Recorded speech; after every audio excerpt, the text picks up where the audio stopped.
네, 성도님들 한 주간 평안하셨습니까? 안녕하세요. 네, 쉬는 시간이 너무 짧아서 물을 못 마시고 물을 마시고 네, 하여튼 오늘 예배 시간이 충만해서 쉬는 시간이 좀 짧았던 것 같습니다. 성도님들 요즘 잘 지내십니까? 이게 계절에 대한 얘기를 많이 하는데 어느 계절을 좋아하냐 그런 얘기들 많이 하잖아요. 근데 가장 싫어하는 계절이 확실히 생겼습니다.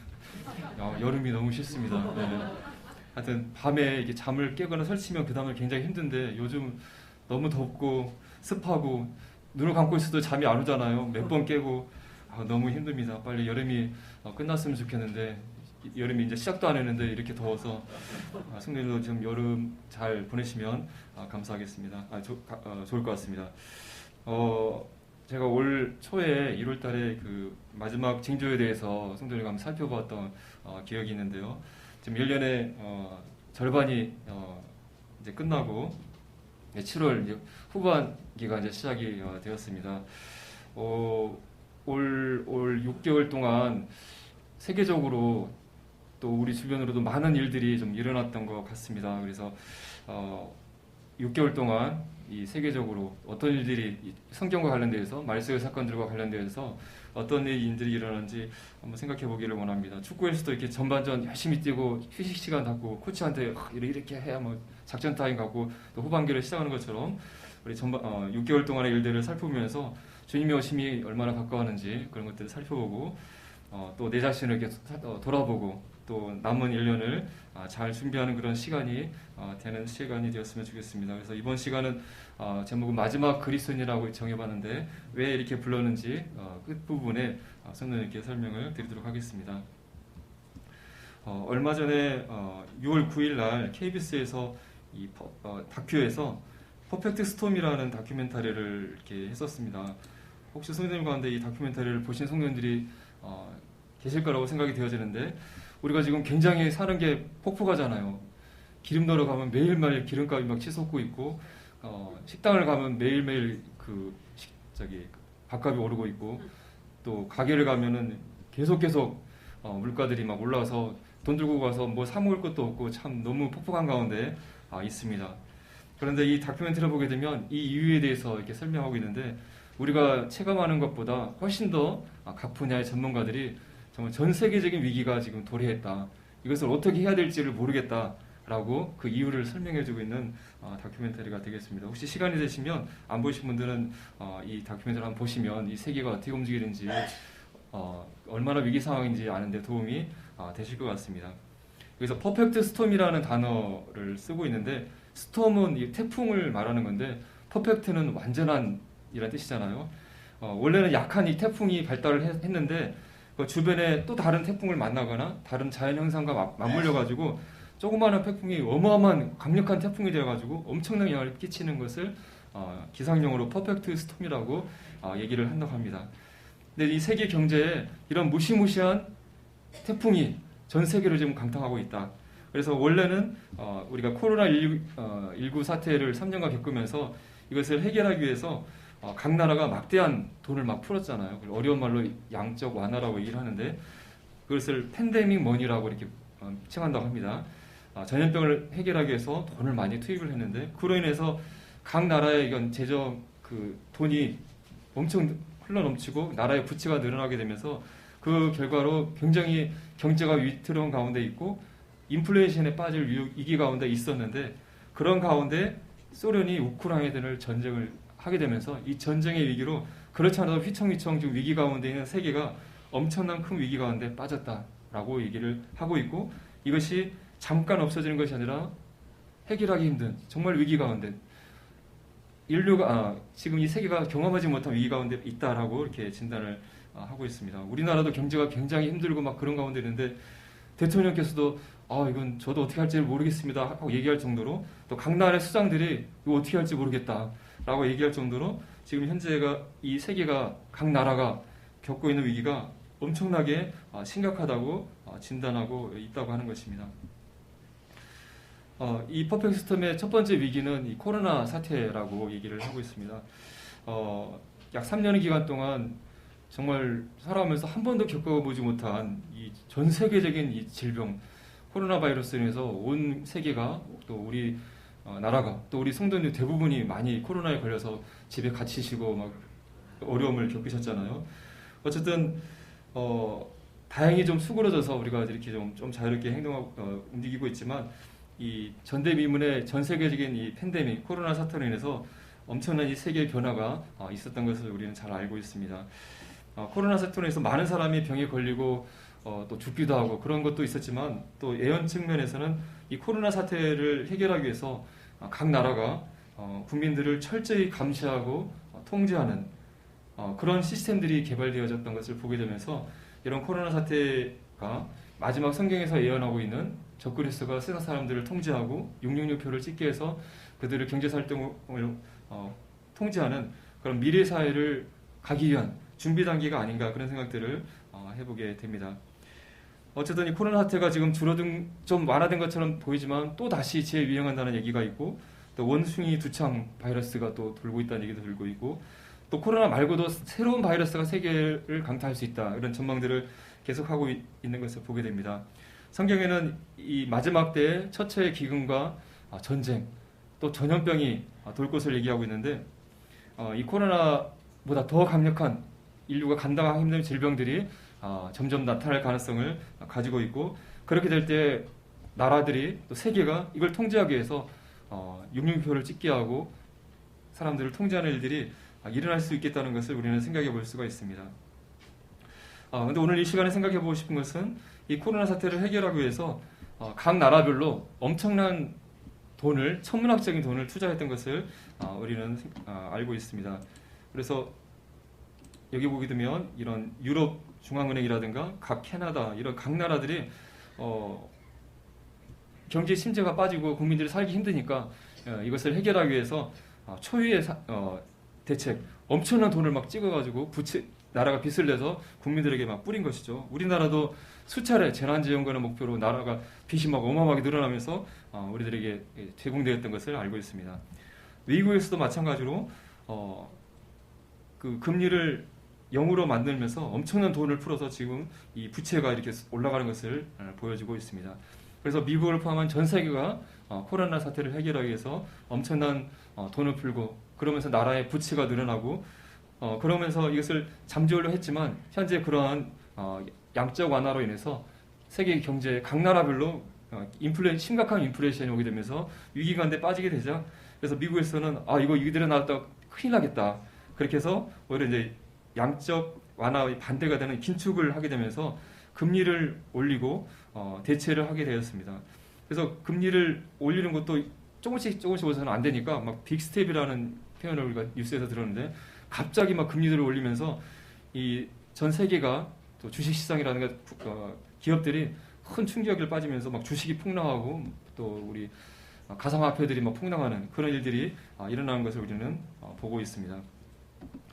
극약 처방으로 이 코로나 사태를 해결하기 위해서 돈을 막 풀었더니 이 왕적 하나로 인해서 전 세계에 두려운 일들이 지금 일어나고 있다고 하는 것이죠.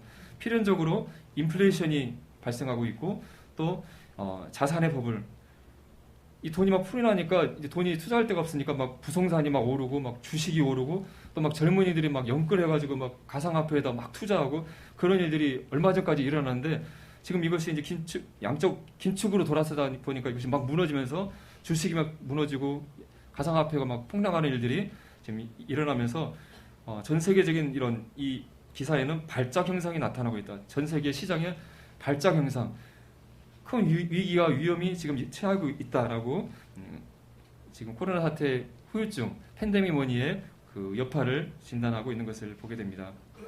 이 코로나 사태의 팬데믹 머니의 이런 인플레이션의 위기에 더해져서 두 번째 그 스톰이 발생했는데 그것은 바로 소련의 우크라이나의 침공입니다. 성님도 뉴스를 통해서 설마 하겠어 했는데 실제로 정말 푸틴 대통령이 군대를 우크라이나에 보내가지고 막 미사일 쏘고 탱크 보내고 해서 그냥 선량한 많은 시민들이 막 죽는 것을 보게 되고 어린아이들이 죽는 것을 보게 되고 여성들이 막 그 성폭행 당하는 일들 안타까운 뉴스들을 계속 보고 있고 이게 잠깐 이러다 해결되겠지 기대하고 있지만 여전히 지금 전쟁이 계속해서 진행되면서 이 전쟁의 이 우크라이나 전쟁으로 인해서 전 세계가 식량 위기, 에너지 위기, 경제 위기를 겪으면서 그렇지 않아도 지금 코로나로 지금 세계가 휘청휘청하고 있는데 완전히 그냥 카운터 펀치를 맞아서 그냥 세계가 쓰러지는 위기 가운데 처해 있다고 하는 것입니다. 아시다시피 소련은 많은 천연가스 또 기름을 생산하는 산유국인데 서방 나라들이 우크라이나를 침공한 소련을 제재하기 위해서 원유 수입을 금지하게 되면서 그냥 석유값이 그냥 치솟게 되는 일이 일어나게 된 것이죠. 기름값이 치솟고 또 소련에서 많은 그런 그 미네랄들을 생산하는 광물 수출국인데 그런 것들이 제동이 걸리면서 원자재 값이 급등하고 이 기름값이 올라가니까 모든 쌓이는 모든 것들이 다 가격이 올라가게 되는 것이죠. 당장 저희들이 기름 넣으러 저기서 갈 때마다 얼마야? 어제는 얼마야? 지갑을 보면서 돈을 기름 얼마 내야지 고민하는 일들이 일어나고 있는 것이죠. 지금 이 우크라이나의 전쟁을 해서 바로 내 지갑 사정까지 지금 영향을 끼치는 위기 가운데 있고 이것이 언제 진정이 될지 모르는 가운데 있는 것이죠. 또 소련과 우크라이나는 세계의 30% 정도의 밀을 생산하고 수출하는 그런 국가라고 합니다. 근데 이 전쟁이 터지고 또 서방 국가가 이런 소련을 제재하게 되면서 밀 수출이 막히게 되면서 세계적으로 밀이 이제 더 이상 공급이 안 되는 일이 생기게 되면서 가장 기본적인 이런 음식인 밀의 가격이 치솟게 되면서 우리나라에서도 당장 밀 가격이 올라가고 빵 가격이 올라가고 모든 가격이 식료품들의 음식 가격들이 올라가는 일이 발생하고 있습니다. 또 이 소련과 우크라이나 전쟁뿐만 아니라 지금 또 세계적인 밀의 생산지인 또 미국에서는 여기 보면 남소부에 1200만 년 만에 최악의 대가뭄이 와서 지금 이 지역의 가뭄으로 인해서 농산물 생산이 차질을 빚고 있다는 뉴스를 보게 됩니다. 그래서 너무 가뭄이 극심하다 보니까 미국에서는 가정집 앞에 이렇게 잔디밭이 있고 이렇게 막 물 주고 막 간디 잡고 하는 것들이 흔한 일인데 물이 부족하니까 잔디에 물을 주지 말라고 하고 경찰들이 막 돌아다니면서 물 주는지 아닌지 막 감시하고 그런 것들을 보았습니다. 그리고 막 호수가 막 물이 다 빠져가지고 그 속에 있었던 막 배가 막 드러나고 그런 뉴스들을 계속해서 보게 되면서 그냥 미국의 유례없는 가뭄과 그로 인해서 농산물들이 재배가 안 되고 있는 일들이 발생하면서 그렇지 않아도 전 세계적인 밀의 생산이 줄어든 가운데 이런 기후 재난으로 인해서 이런 가뭄으로 인해서 미국 같은 나라에서 밀 생산이 안 되는 일이 발생하게 되면서 지금 전 세계적인 밀의 가격이 폭등하게 되면서 식탁에서 빵이 사라질지도 모른다는 우려가 나오고 있다고 합니다. 전 세계적인 밀의 재고가 2달이 되면 바닥이 날 수 있다는 그런 경고를 보내고 있는 것입니다. 지금 우크라이나 전쟁발 공급이 안 되고 있고 또 미국 같은 나라의 폭염과 가뭄으로 이상기후가 덮치면서 밀이 재배가 안 되면서 지금 심각한 세계적인 식량난이 지금 세계에 와 있다라고 얘기하고 있습니다. 미국의 상황을 이렇게 보여주고 있는 것인데요. 우리가 기름값 비싼데 미국 가면은 기름값이 정말 싸다고 하면서 미국 가면 물가보다 싸다, 물보다 기름이 싸니까 사람들 참 좋겠다 이렇게 부러워했던 나라인데 지금 미국의 기름값이 그냥 이렇게 60% 이상 이렇게 치솟게 되면서 이 뉴스를 통해서 미국 사람들도 가격산 주유소를 찾아가지고 막 줄 서서 막 기름 넣고 있는 막 희한한 장면들을 뉴스를 통해서 볼 수가 있었습니다. 미국 사람들이 경험하지 못한 기름값의 폭등과 또 물가의 상승으로 미국 사람들이 지금 월급으로 먹고 살기 힘들다. 그래서 월급 올려달라고 막 파업하는 일들이 농장의 근로자부터 의사까지 우리 못 살겠다. 임금 올려주라 하면서 파업하는 일들이 지금 미국에서 일어나고 있다. 미국 하면 정말 잘 먹고 잘 사는 나라잖아요. 기름값 걱정 없이 사는 그런 미국에서 노동자뿐만 아니라 의사까지 우리 다 먹고 살기 힘들어 죽겠다. 월급 안 알려주면 나 일 안 할 거야 하는 파업하는 일들이 지금 미국에서 일어나고 있다고 하는 것입니다. 미국의 물가가 8.6% 올랐다고 하는데 40년 만에 최고의 물가 상승률이라고 합니다.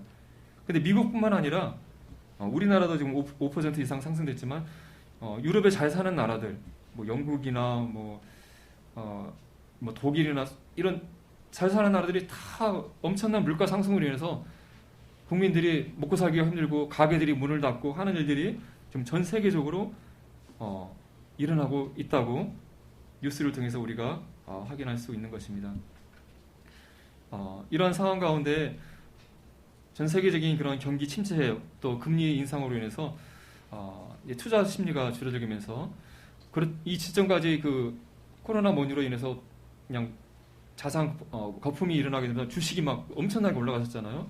그 주식이 지금 끝없이 지금 하락을 하고 있다는 뉴스를 우리는 듣게 되고 또 갈 데가 없는 돈이 가상화폐에 막 투과되면서 막 어마어마하게 막 치솟았잖아요. 그래서 우리나라 젊은이들이 돈 벌 데는 없고 다 돈 끌어다가 막 가상화폐에 막 투자하는 일들이 유행처럼 번졌었는데 비트코인을 포함해서 이더리움 이런 가상화폐들이 폭락하고 있고 특히 우리 한국계 사람이 만들었던 루나가 완전히 회사가 막 망해버려가지고 막 얼마 전에 그 완도의 가족이 물에 빠져서 이렇게 자살하는 일이 있었잖아요. 그런 일들이 이런 가상화폐 폭락과 관련되어 있다는 것을 뉴스를 통해 보면서 지금 전 세계적으로 이런 인플레이션과 이런 위기 가운데 주식과 이런 가상화폐들이 폭락하는 걸 보게 됩니다.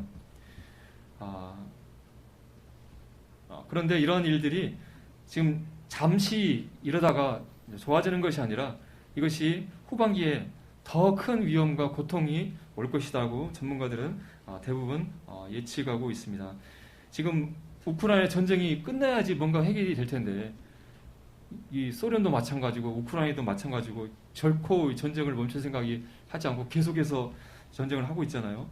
전쟁이 끝나지 않는 가운데 또 이런 악순환이 계속 되어지면서 기름값이 오르고 원자재가 오르고 그러면서 기업이 물건을 생산하기가 어려움이 되고 가격이 오르고 또 그러면 또 소비자 물가가 올라가고 계속해서 이런 악순환이 되면서 하반기에는 더 큰 물가 고통이 올 것이다라고 예상을 보게 되면서 세계의 이런 경제를 보게 될 때 우리가 생각하는 것보다 더 훨씬 위기와 또 고통이 우리에게 있을 것을 이런 기사들을 통해서 생각해 보게 됩니다. 마지막 때가 되면 하여튼 이런 기근이 있을 것을 얘기했고 이것이 점점 더 심해지고 7년 한란기에 들어가게 되면 정말 이런 기근 문제로 수많은 사람이 죽음을 당할 것을 우리는 성경 말씀을 통해서 알 수가 있죠. 계시록 6장에서 7년 환란기의 전반기에 7봉인의 심판이 내려지는 것을 우리는 알고 있습니다. 그 앞에 4개의 인을 뗐을 때 흰말 탄자, 또 붉은 말, 검은 말, 청황색 말의 탄자들이 나오면서 쭉 재앙들이 오게 되는데 간단히 살펴보게 되면 우리 흰말 탄자는 거짓 평화를 가지고 세상을 정복하는 적그리스도의 등장을 얘기하는 것을 우리는 이해하고 있죠. 그다음에 두 번째 말은 붉은 말입니다. 붉은 말은 붉다는 것은 피를 의미하는 것이고 전쟁을 상징하는 것이죠. 이 붉은 말 탄자가 나타나서 땅이 화평을 제하고 서로 죽이게 하고 큰 칼을 받았더라. 지금 우크라이나의 러시아와의 전쟁이 일어나고 있지만 이것은 7년 한한기에 일어날 일에 비하면 아무것도 아닌 것이죠. 각 나라에 어마어마한 전쟁들이 일어나게 되고 그 전쟁으로 인해서 많은 사람들이 서로 죽고 죽는 일들이 7년 한한기 때 일어날 것을 이 붉은 말의 심판을 통해서 우리에게 말씀해주고 있는 것이죠. 그 다음에 세 번째 인을 뗐을 때 검은 말 탄자가 등장하게 됩니다. 이 검은색은 죽음을 뜻하잖아요. 이 검은 말 탄자는 손에 저울을 가지고 있었고 이때 그 내성물 가운데 한 목소리가 나오는데 한 데나리온의 밀 한 대요 한 데나리온의 보리 석 대라고 얘기를 하고 있습니다. 이 검은 말 탄자의 그 심판은 흉년, 기근, 또 지금 우리가 겪고 있는 인플레이션 그런 것들로 인해서 돈을 가지고도 먹을 것이 없고 돈의 가치가 떨어져서 식료품을 살 수 없어서 굶주려서 죽는 일들이 발생할 것을 우리에게 얘기해주고 있는 것이죠. 그다음에 네 번째 인을 뗐을 때 청황색 말 탄자가 등장하게 되는데 이 청황색은 시체의 색깔을 뜻합니다. 시체를 보게 되면 막 희뿌연하면서 거무스름하면서 이상한 색을 띠게 되는데 그 색을 말하는 것이죠. 이 말 탄자의 이름은 사망과 음부라고 이야기하고 있습니다. 그들이 땅 4분의 1의 권세를 얻어 검과 흉년과 사망과 땅의 짐승들로서 죽이더라. 네 번째 인을 뗐을 때 청황색 말탄자가 나타나게 되는데 이 말탄자의 이름 자체가 사망과 음부라고 합니다. 그리고 검과 흉년과 사망과 땅의 짐승들로 땅의 4분의 1이 죽임을 당할 것을 얘기하고 있습니다. 검은 전쟁을 의미하는 것이겠죠. 전쟁과 기근과 흉년 이런 것들로 인해서 지구상의 인류의 4분의 1이 환란기 전반에 죽임을 당하는 일이 일어날 것을 우리에게 말씀해주고 있습니다. 4분의 1이면 얼마 정도 될까요? 한 20억 정도의 인류가 죽임을 당할 일들이 단 7년 환란기의 전반기에만 있을 것을 얘기하고 있습니다. 지금 코로나 때 많은 사람들이 죽고 있지만 이런 것은 아무것도 우리 세 발의 피해에 해당하는 것이죠. 7년 환란기에 들어가게 되면 지금 우리가 겪고 있는 이런 식량 위기, 또 전염병으로 인한 이런 사망 이런 것들은 이 앞으로 일어날 때 비하면 아무것도 아닌 일이 되는 것이고 무시무시한 이런 여러 가지 전쟁과 또 식량 위기, 기근, 흉년, 전염병 이런 것들로 인해서 7년 환란기에 이 땅에 남겨진 사람들이 많은 사람들이 죽음을 당하게 될 것을 우리는 성경을 통해서 예상할 수가 있습니다. 지금 전 세계적인 경제 위기 또 인플레이션으로 인해서 큰 어려움을 겪고 있는데 이런 전 세계 지도자들이 해결할 수 없는 경제 위기와 정말 살인적인 인플레이션이 전 세계에 퍼지게 될 때 어떤 일이 일어날 것인가를 우리 예측을 해볼 수 있는 자료가 있습니다. 이 세계 나라 가운데 가장 인플레이션이 많은 나라가 어느 나라인지 아십니까? 여기 나온 것처럼 베네수엘라라는 나라입니다. 이 나라는 원래 석유를 팔아서 잘 살았던 부자 나라인데 나라가 이게 정치가 잘 하지 못하면서 완전히 나라가 망하게 되면서 이 나라는 우리의 상상을 뛰어넘는 인플레이션이 일어나는 나라라고 합니다. 우리가 그 물가가 막 5% 올랐다 그렇게만 해도 막 힘든데 이 나라는 물가가 막 6만 배씩 오르고 막 5천 배씩 오르는 상상을 할 수 없는 그런 나라입니다. 그래서 물건을 사러 가려고 하면은 막 박스에다 막 돈을 집어주고 가야만 살 수 있는 그런 나라인데 이 나라에서 할 수 있는 일이 없다 보니까 하는 것이 화폐개혁. 여기 보니까 또 화폐개혁이라고 했는데 계속 돈의 가치를 변경하는 화폐개혁을 통해서 진전시키는 노력을 하고 있다는 것을 보게 됩니다. 그래서 2021년도에 기사였는데 3년 만에 또 화폐 계획을 했다. 어떻게 했냐면 화폐 단위를 100만 대 1로 축소시킨다. 이게 뭐냐면 지금 오늘 100만 원을 내가 가지고 있어요. 근데 내일이 되면 100만 원이 1원이 되는 거예요. 상상할 수 없는 일이 이 나라는 현실로 일어나고 있다고 하는 것이죠. 100만 원이 내일 1원이 된다면 정상적인 사람은 정신이 나갈 것 같습니다. 근데 이 나라는 그게 일상다방사예요. 돈이 이렇게 막 가치가 툭툭 떨어져요.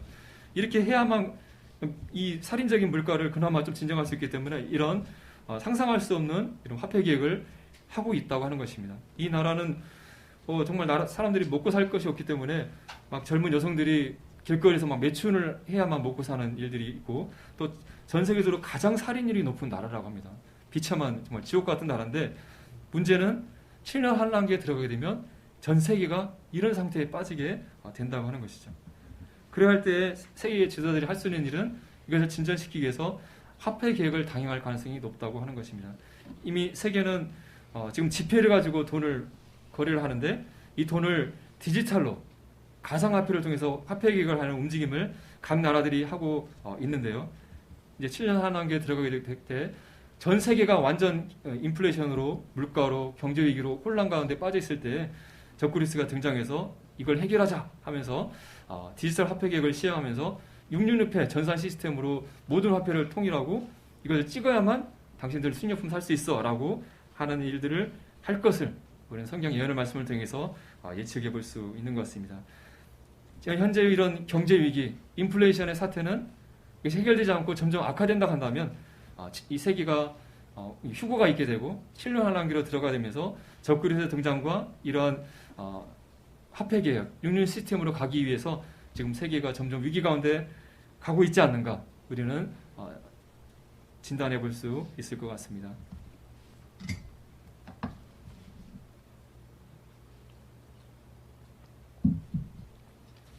지금까지는 이런 코로나 사태로 인한 세계적인 경제 위기, 세계적인 그 물가 상승에 대해서 살펴보았는데요. 다음에는 이 우크라이나 전쟁에 대해서 생각해 보기를 원합니다. 이 우크라이나 전장이 마지막 때 주님 오심과 어떤 관련이 있을까? 말세를 연구하는 많은 성경학자들은 이 우크라이나 전쟁이 성경에서 얘기하고 있는 7년 대환란 직전에 있게 될 전쟁, 곡과 마곡의 전쟁에 도화선이 될 가능성이 아주 크다라고 이야기하고 있습니다.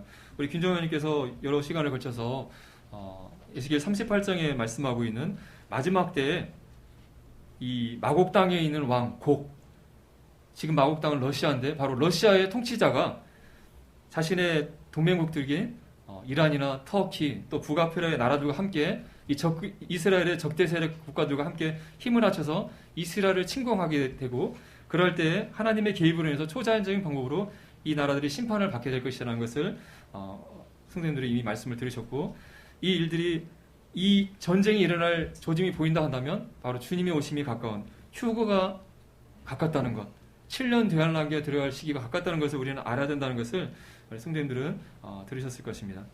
지금 현재 이 러시아의 지도자가 이 푸틴인데, 이 푸틴이 지금 우크라이나에 침공해서 전쟁을 일으킨 상태입니다. 근데 이 우크라이나 전쟁이 곡과 마곡의 전쟁과 어떤 연결성이 있는지 생각해 보기를 원합니다. 이미 김장님께서도 이 관련성에서 설명을 이미 전에도 말씀해 주셨는데요. 지금 러시아는 원유와 천연가스를 생산하는 산유국이고, 이 천연가스를 유럽의 대부분의 천연가스를 45%인가의 천연가스를 유럽 국가들이 러시아에 의존을 하고 있다고 합니다. 파이프라인을 통해서 겨울이 되면은 천연가스를 공급받아서 집을 난방을 하는 것이죠. 그런데 지금 러시아가 우크라이나를 침공하게 되니까, 이 우크라이나를 침공한 이유가, 우크라이나가 원래 이 소련의 영향 가운데 있었는데 소련과 이제 등을 지고 이제 유럽 쪽에 붙어가지고 나토에 가입하라는 움직임을 비치니까, 너희가 우리를 버리고 감히 유럽 나토에 가입하려고 해? 이 나쁜 놈들 해가지고 맛 좀 봐라 해서 지금 공격한 것이 우크라이나 전쟁이라고 할 수 있잖아요. 그런데 서방 국가들이 이 우크라이나를 전쟁 침공을 반대하고 규탄하고 또 러시아에 제재를 하고 있는데, 근데 강력한 제재를 하지 못하는 가장 큰 이유가 이 유럽 국가들이 이 에너지를, 천연가스를 러시아에 크게 의존하고 있기 때문에 강력하게 제재할 수 없는 반목이 잡혀 있는 가운데 있다고 하는 것입니다.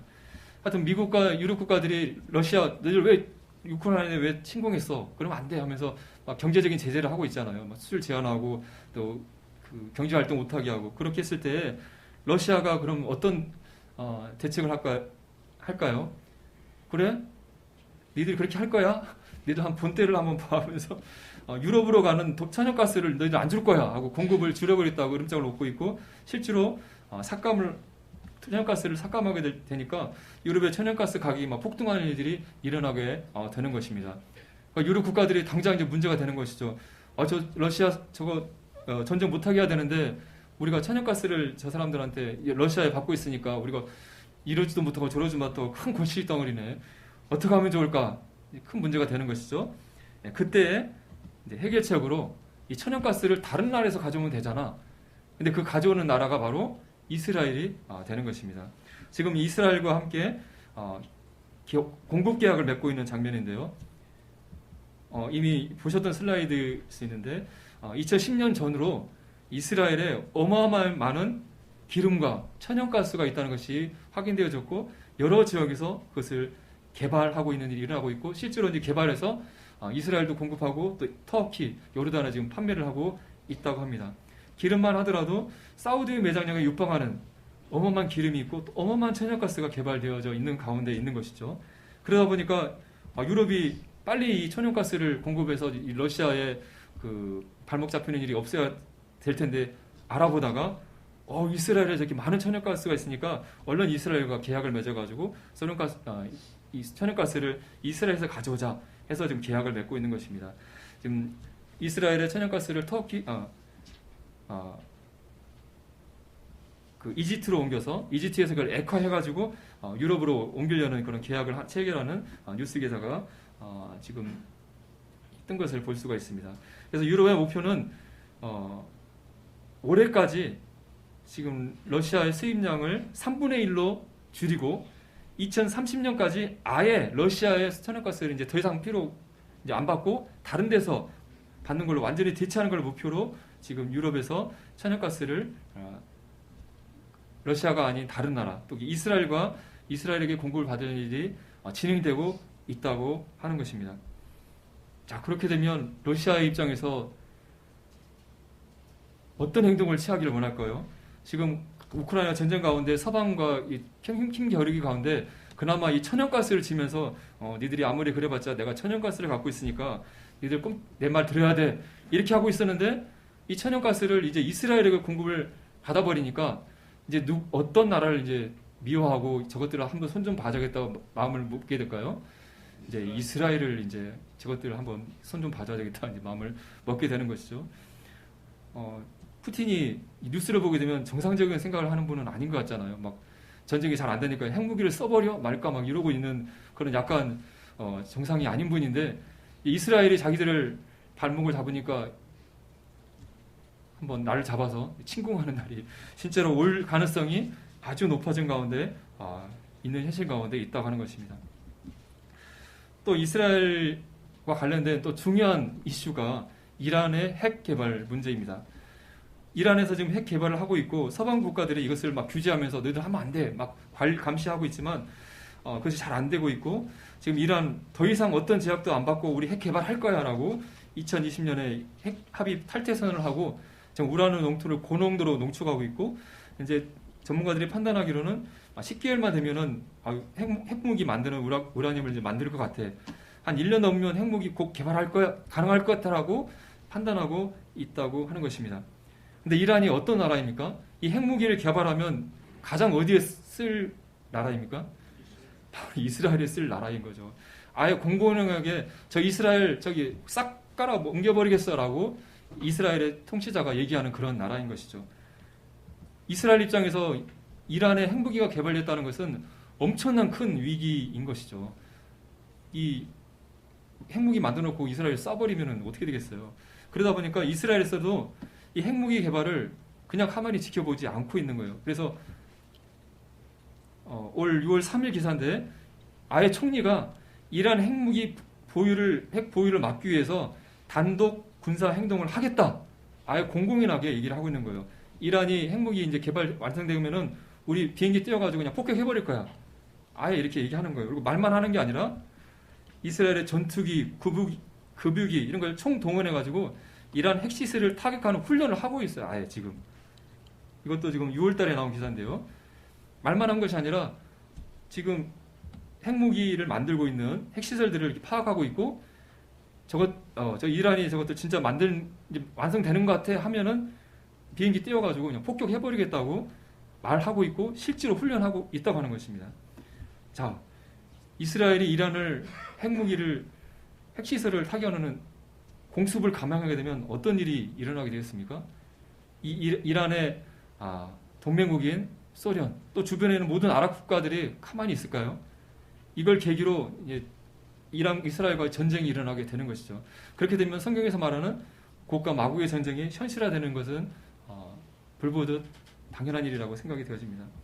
지금 러시아에서도 지금 이스라엘에서 시리아에 계속 공격을 하니까 시리아와 러시아의 공군들이 이스라엘의 공격을 대응해서 전투기 합동을 훈련했다는 기사를 볼 수 있었습니다.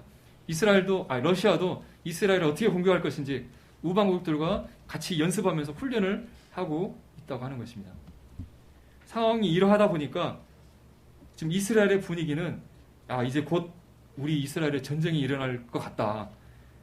이제 전쟁이 일어날 걸 대비해서 우리가 대비를 하자 해가지고 이 보면은 이스라엘 비상대책 컨퍼런스가 역사상 최초로 열렸다는 기사가 6월달에 있었습니다. 그래서 이 전쟁이 일어날 때 대처를 하기 위해서 각 분야의 전문가들이 군인이라든가 경찰, 의료계, 지자체 대표들이 나와서 전쟁이 일어나면은 우리가 이렇게 대처를 하고 어디를 피하고 이런 것들을 상의하는 회의가 있었다고 하는 것입니다.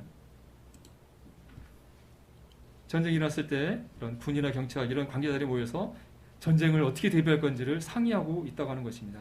이란의 핵무기가 완성 단계로 다가가면서 중동의 긴장감이 고조되고 있고 이스라엘은 이제 일어날 전쟁의 위협에 대비하고 있다. 그러니까 이스라엘은 아예 이제 곧 이제 이란 핵무기 개발되니까 우리 거기 가서 그냥 공격해버리고 이제 1대1로 한번 붙어보자 하고 이제 전쟁 준비를 아예 실제로 이 나라는 하고 있다고 하는 것입니다.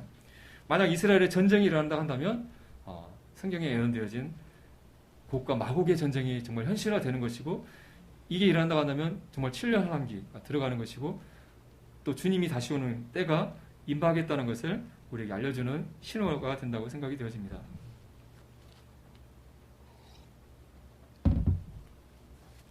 지금까지는 지난 6개월 동안의 세계에 돌아가는 현상들을, 또 주님이 오심이 가까운 징조들, 이스라엘 동향들을 살펴보았습니다. 점점 시간이 지날수록, 하루하루가 바뀔수록 주님이 오심이 가까운 징조들이 점점 확실해지는 것 같습니다. 언제가 될지는 모르지만 아마 우리가 사는 세대에 주님이 오시지 않을까, 그건 확실할 것 같습니다. 우린 당장 내일 오셔도 우린 당연하다고 이렇게 말을 하고 있는데요. 그렇다고 한다면 혹시 주님이 올해 안에 2020년, 22년 올해 안에 올 가능성은 혹시 없을까요? 가능성이 있다고 말하는 성경 연구가들이 있습니다. 그래서 그 부분에서 살펴보기를 원합니다. 그것을 얘기하기 위해서 먼저 성경에서 말하고 있는 안식년에 대해서 살펴보기를 원합니다. 안식년, 무슨 잘 아실 거라고 생각이 되어지는데, 이스라엘 백성들이 약속의 땅 가나안에 들어간 이후에 6년 동안은 그 땅에서 농사를 하고 7년째가 되면은 그 농사를 하지 말고 땅을 쉬게 하라고 하나님께서 말씀하셨습니다. 그것을 안식년이라고 부르는 것이죠. 그 히브리 말로는 쉬미타라고 하고, 이 쉬미타라는 뜻은 해방, 석방의 의미를 가지고 있다고 합니다. 그래서 6년간 열심히 농사하고 7년째는 쉬고, 또 그 다음에 또 6년간 열심히 일하고 7년째는 쉬고, 이러한 7년간의 주기가 이스라엘에게 있다고 하는 것이죠. 안식년 주기라고 이렇게 얘기할 수 있을 것 같습니다. 하나님께서 6일 동안 창조하시고 7일째 쉬었던 것을 기념해서 우리가 7일 동안 6일간 일하고 7일 쉬는 그 일들이 우리 생활 가운데 있기 때문에 7일의 주기는 아주 우리가 익숙하지만 7년의 주기는 우리하고는 사실 좀 거리가 멀어서 친숙지 않은 것 같습니다. 하지만 하나님께서는 이스라엘 백성들에게 7년의 주기를 주셨다고 하는 것이죠. 6년이라고 1년은 쉬어, 7년 단위로 너희가 이렇게 해야 돼 라고 7년의 주기를 주셨던 것을 보게 됩니다. 그리고 또 하나의 주기로 6년간 일하고 7년째 쉬고, 이것이 첫 번째 안식년 주기가 되고, 또 다음 6년이라고 1년 쉬고, 이게 두 번째 주기가 되는 것이죠. 이렇게 안식년 주기가 7번이 지나면, 그러니까 49년이 지나게 되면, 7번의 안식년 주기가 지나게 되면 그 다음 해 50년째 되는 해를 뭐라고 부릅니까?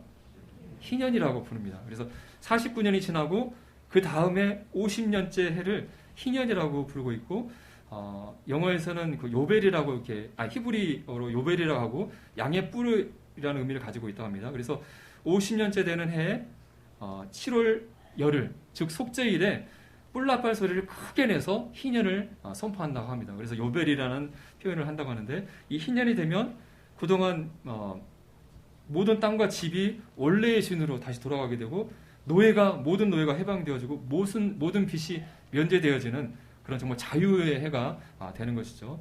그래서 혹시 이 기간 동안 빚지고 했던 모든 사람들이 희년만 되면 다 자유가 되고 빚이 다 저절로 갚아지는 거예요. 정말 이 희년이 지금도 있다고 한다면 이렇게 막 빚지고 사신 분들은 정말 좋겠죠. 파산선언 할 필요 없이 조금만 버티면 50년만 되면 나 자유가 된다, 이런 그런 소망이 있잖아요. 그래서 이 이스라엘에 있어서, 하나님에게 있어서는 7년의 안식년의 주기가 굉장히 중요하다. 첫 번째 안식년 주기, 두 번째, 세 번째, 네 번째, 이제 7년이 지나면 희년이 온 다음에 또 49년 지나서 또 희년이 오는 그런 사이클이 이스라엘 백성에게, 하나님에게 중요하다고 하는 것입니다. 여기서 그 유대인의 그 달력의 한 해의 개념을 생각해 볼 텐데요. 우리가 1년 하면 우리 달력으로 1월 1일부터 12월 31일까지 1년이잖아요. 근데 유대인의 그 민간인들이 사용하는 달력은 좀 그 시작점이 다르다고 합니다. 우리가 흔히 그 6월절이 있는 니산호를 유대의 종교력에서 1월로 하잖아요. 그래서 쭉 이렇게 있는데, 근데 이 종교력이 있고 민간인들이 사용하는 민간력이 있다고 합니다. 그래서 실제로 유대 시민사회에서 1월로 치는 것은 종교력에서 있어서 7월, 디스리월의 1일이 일반 시민들이 사용하는 새해가 되는 것입니다. 그래서 디스리월 7월 1일이 새해가 돼서 다음에 6월인 엘르월의 29일이 한 해의 끝이 되는 것입니다. 그래서 이 디스리월은 어느 때 오게 되냐면 우리 달력의 9월이나 10월 초에 오게 됩니다. 그래서 9월 정도에 한 해가 시작해서 다음에 9월에 한 해가 끝나는 것이 유대 민간력의 한 해가 됩니다. 그리고 이 7월 1일은 어떤 날이냐면 바로 나팔절 정기입니다. 가을 정기의 첫 번째인 나팔절 정기고, 이 나팔절을 로시 하샤나라고도 부르는데, 이 로시 하샤나 말 자체가 새해의 머리라는, 그러니까 새해라는 의미를, 새해의 시작이라는 의미를 가지고 있다고 그래요. 그래서 7월 1일은 나팔절이고, 또 7월 10일은 앞에서 말씀드린 것처럼 속죄일이고, 그 다음에 7월 15일부터 일주일간이 초막절, 이와 같이 가을 정기가 이 7월 달에 있고, 우리 로마 달력으로는 9월, 10월에 이런 절기들이 있다고 하는 것입니다. 그리고 또 하나 더 기억할 수 있는 것은 우리가 주후 AD 2022년을 살고 있잖아요. 근데 유대는 다른 기준을 가지고 있는데, 유대 달력으로는 AM 아노 문디 5782년입니다. 우리가 2022년이 유대 달력으로는. 이건 어떤 의미를 갖고 있냐면, 유대의 그런 랍비들이 마스라 사본을 통해서 창조의 시간을 계산해 보았대요. 그랬더니 하나님께서 아담을 창조하신 해가 주전 3760년으로 계산이 되었다고 합니다. 그래서 유대인들은 세계가 창조된 날부터 올해가 몇 년, 이런 식으로 달력을 계산한다고 그래요. 그래서 올해가 AD 2022년에 3760년을 합쳐서 아노 문디, 세계가 창조된 날부터 5782년으로 이렇게 연수를 정해서 사용하고 있다고 합니다. 그래서 아노 문디 5782년인데 현재 이 한 해는 작년 나팔절이었던 작년 9월 7일부터 올해 나팔절 전날인 9월 25일까지가 이 한 해가 되는 것이고, 또 뒤에 말씀드리겠지만 이 지금 5782년은 현재 안식년 주기의 마지막 7년째인 안식년에 지금 현재 해당한다고 합니다. 그래서 여기 안식년, 최근의 안식년을 보여주고 있는데, 바로 2021년 작년 9월부터 올해 9월까지가 현재 지금 안식년 주기였고, 7년 앞선 2015년, 또 7년 앞선 2008년, 이런 때가 7년 주기의 7년째 안식년이었다고 합니다. 그런데 흥미로운 것은 이 안식년이 이스라엘 백성에게 주신 7년의 주기라고 생각을 하는데, 세계의 돌아가는 현재의 추세를 보았더니 이 세계가 안식년 주기로 큰 사건들이 일어나고 있다라고 분별하는 분들이 있습니다. 예를 들자면 2001년 안식년에 9.11 테러라는 사건이 일어나면서 세계에 큰 여파가 일어났잖아요. 2008년엔 리만 브라더 사태가 일어나면서 세계 경제가 확 가라앉는 일이 일어났고, 2005년에도 세계 정치 붕괴가 일어났고, 지금 현재 우리 안식년 2020년에도 지금 코로나 사태로 인해서 큰 경제 위기가 오지 않았습니까? 7년의 주기로 세계에 사건들이 일어나고 있다. 이게 그 우연이 아니라 하나님께서 이 세계를 지금 하나님의 사이클인 안식년의 주기로 하나님이 개입해서 역사하고 있다라고, 여기에 나와 있는 조나단 칸이라는, 이분은 유대인 출신인 목사님인데, 현대에도 하나님께서 하나님이 만드신 주기, 안식년 주기를 통해서 세계를 주관하고 계신다라고 이분은 말하고 있고, 이분이 썼던 책이 아주 베스트셀러가 되어서 사람들에게 아주 이슈가 되었던 적이 있었습니다. 그래서 이분의 주장은 안식년의 주기는 현대를 살아가는 지금도 하나님에게 중요하다라고 얘기하고 있는 것이죠.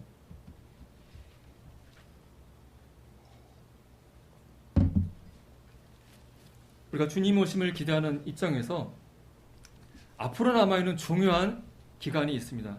그것은 바로 7년 환란기에 해당하는 7년, 또 다니엘의 70일의 예언에서 말했던 마지막 성취되어진 한 일에 7년, 이 7년이 언제 있을 것인가 하는 것이 우리의 관심사인 것이죠.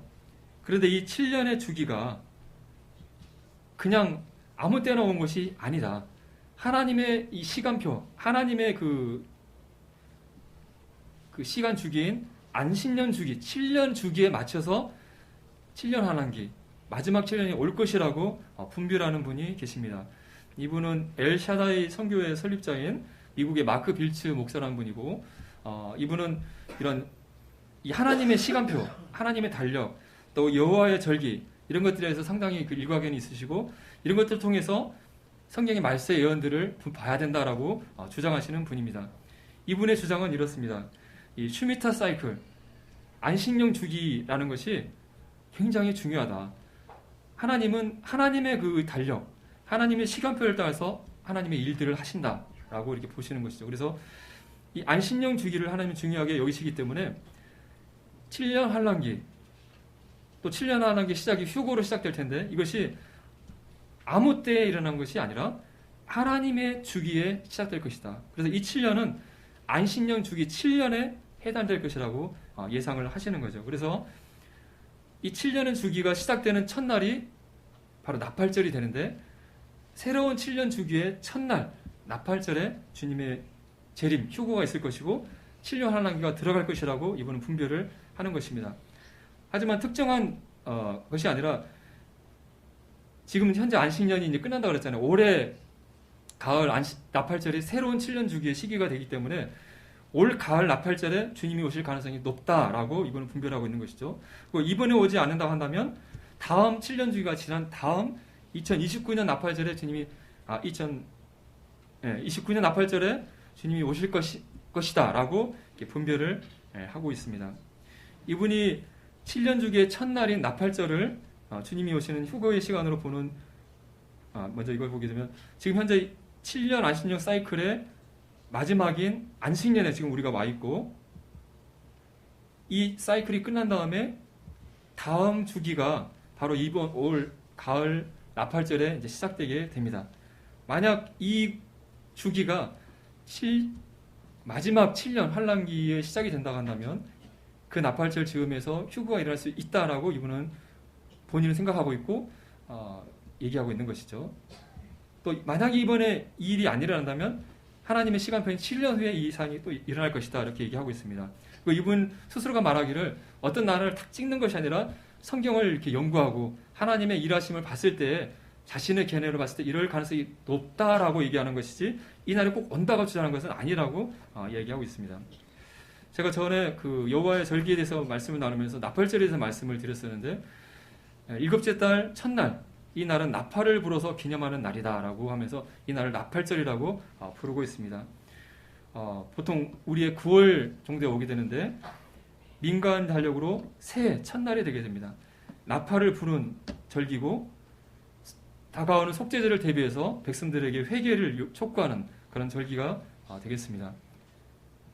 우리가 봄절기, 유월절이라든가 무교절, 오순절 정기가 예수님의 초림을 통해서 그 날에 유월절 날에 예수님이 그날에 죽으시고 초실절에 그날에 부활하시고 실제로 예수님의 초림이 이 여호와의 이 절기에 문자적으로 했었던 걸 보게 되면서 이 가을 절기는 예수님의 재림과 관련이 있을 것이라고 성경학자들이 많이 분별하고 있습니다. 특별히 주님이 다시 오는 재림 때에 나팔 소리와 함께 주님이 다시 오실 것을 말씀하고 있습니다. 주께서 호령과 천사장의 소리와 하나님의 나팔로 진이 하늘로부터 쫓아 강림하실 것이다. 이 휴거 사건은 하나님의 나팔이 울리면서 일어난 사건임을 분명하게 말씀하고 있는데 놀랍게도 이 7월 1일 나팔절은 나팔을 불어서 하나님을 기념하는 날이라고 하는 것이죠. 그래서 이 나팔절은 애언적으로 7년 환란절이 일어날 예수 그리스도의 재림, 휴거 사건을 예표하는 것이라고 우리는 보는 것은 타당하고 또 일부의 성경자들은 이 날에 주님이 오실 것이라고 기대하고 있다고 하는 것입니다. 그래서 올 가을 나팔절에 주님이 오실 수도 있다는 주장에 의해서 성도들에게 소개해 드렸습니다.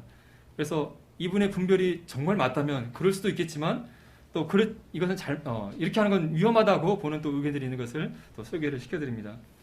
어떤 날을 특정하는 것은 잘못된 것이라는 반론이 항상 있습니다. 왜냐하면 주님이 오시는 그날과 그때는 아무도 모른다는 말씀이 있기 때문이다. 하지만 또 반면에 우리는 그 어둠 가운데 있지 않기 때문에 주님이 오실 때를 알 것이라는 말씀이 또 있기 때문에 이것은 어떤 것이 맞는지 정확히 모르겠습니다. 그리고 나팔절은 교회가 아니라 이스라엘과 관련된 전기이기 때문에 이날에 주님이 재림한다고 보는 것은 적정하지 않다라는 반론이 있다고 하는 것이죠. 그리고 이 7년 안식년 주기가 7년 환란기에 일치할 것이라는 것은 어디까지나 추측이지 성경이 확실하게 말씀한 부분이 없기 때문에 그래서 어디까지나 그럴 수도 있다는 것이라는 것을 생각해야 할 것입니다. 그리고 만약 이 7년 안식년 주기가 7년 환란기와 정말 일치한 것이 하나님의 뜻이라 할지라도 창조의 첫째를 유대의 랍비가 계산을 했다고 했는데 이 계산 자체가 잘못됐다고 한다면 이 7년의 주기도 잘못될 수 있는 것이잖아요. 그렇기 때문에 이 올 가을 나팔절의 휴거에 대한 주장은 맞을 가능성도 있지만 맞지 않을 수도 있다는 사실을 우리는 생각해야 할 것입니다.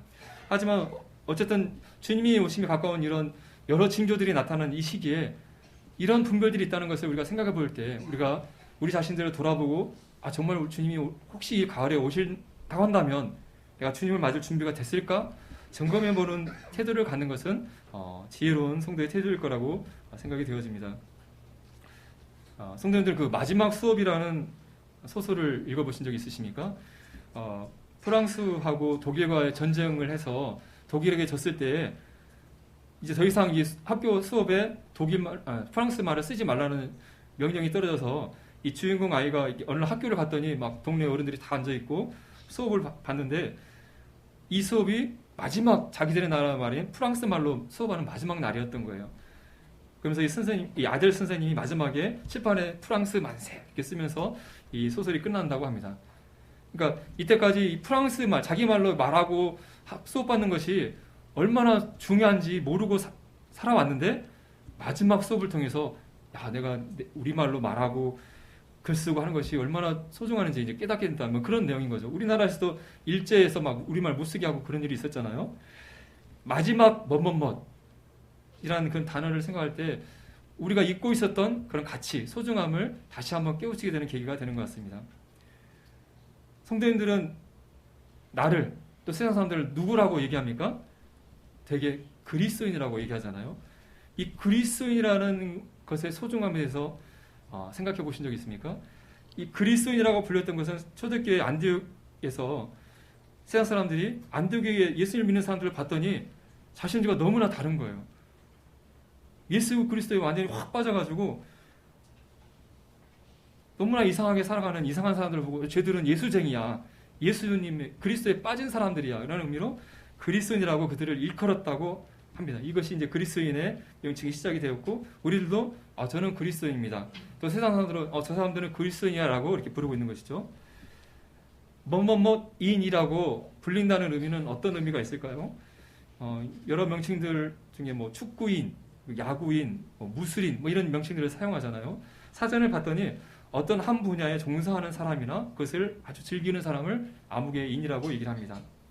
축구인이라고 자신을 얘기한다면 축구 선수거나 아니면 정말 축구를 정말 미치도록 열심히 매일 축구하러 다니는 사람일 때에 저는 축구인입니다. 또 다른 사람들도 저 사람은 축구인이야. 축구에 미쳐 살아. 이렇게 표현을 한다고 하는 것이죠. 근데 자칭 축구인은 어떤 사람일까요?